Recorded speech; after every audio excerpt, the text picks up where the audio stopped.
Becoming an educator of any form isn't a spur in the moment decision.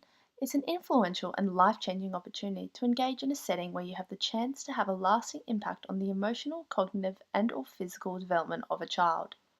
In order for the child to gain the most effective educational experience, I believe it is vital for the teacher to establish a confirming and welcoming environment within their classroom. I see my educational philosophy as stepping stones for me as a teacher to help support my diverse classroom of students in the most effective way. The initial step as knowing the children, followed by listening to the children, and finally learning from the children. All three of these steps form together to help define what I believe is required to achieve the aims of effective education.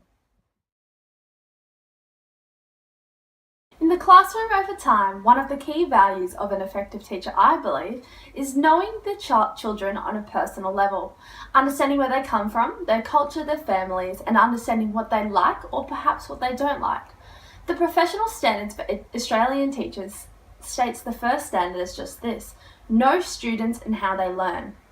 This eventually breaks down into understanding how they learn, acknowledging students with diverse backgrounds, and further adopting teaching to help support all students.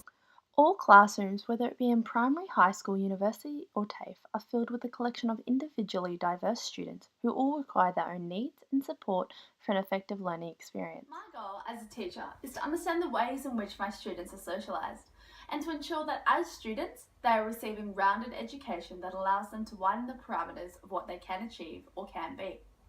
To achieve this, the initial step is to know and understand the potential differences within my diverse classroom. Gender, family, socio-economic status, sexuality, and cultural diversity are all socio-cultural factors that play a vivid role within any classroom. In my classroom, stereotypes will not be welcome. Students will learn to counter and challenge the standard social norms and live by the idea to never judge a book by its cover. Knowing who my students are, how they act or respond to situations, and understanding them is a vital part as my role as a successful teacher. Bell Hooks insightfully stated this through one of her quotes. My teachers made sure they knew us, that they knew our parents, our economic status, where we worshipped, where our homes were, and how we were treated in the family.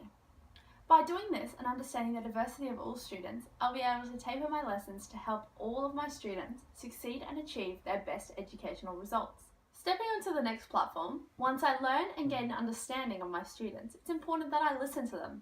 Within one specific classroom lives a collection not only diverse students, however also diverse learners. In support of this, teaching diverse learners stated, teachers must be prepared to teach a diverse population of students, and because of this, teachers must be prepared to take into account the different academic requirements of all students. All of these diverse learners act as their own individual flower, playing an integral role in the classroom garden. Some plants and flowers require different attention or support in their journey. As a pre service teacher, I will teach to the needs of each student to help develop an active member of both the classroom and society. Analyzing a more theoretical philosophy, Abraham Maslow also indirectly analyzed the importance of stability and security within the classroom for the overall development of the student, referring to both the learning and environment in which the students are surrounded by. My final step to effective teaching is learning from the children. Once I've developed the base of knowing and understanding the students, followed by the direct attempt at applying individualised learning support, I'm then able to engage in my final step to effective teaching, learning from the children. In a world where the culture of technology is ever growing, as an educator, I need to ensure to stay connected and willing to experiment with different platforms, applications, and software to help to develop a student's knowledge. As a pre-service teacher, I will ensure that I don't stop learning and experimenting with different ways I can motivate and educate my class. As a pre service teacher, something I look forward to and something I can expect is that every day in the classroom will be different from the last, whether that be in primary or secondary education. With all these changes, whether they be daily or over time, with the shifting in culture, trends, and developments, as an educator, it is as much my role as the students to never stop learning. All of these three steps play an integral role in my developing educational role as a pre-service teacher. With the growth of my own knowledge and expansion of experience, I will be able to extend and learn different ways to bring my own educational philosophy into the classroom.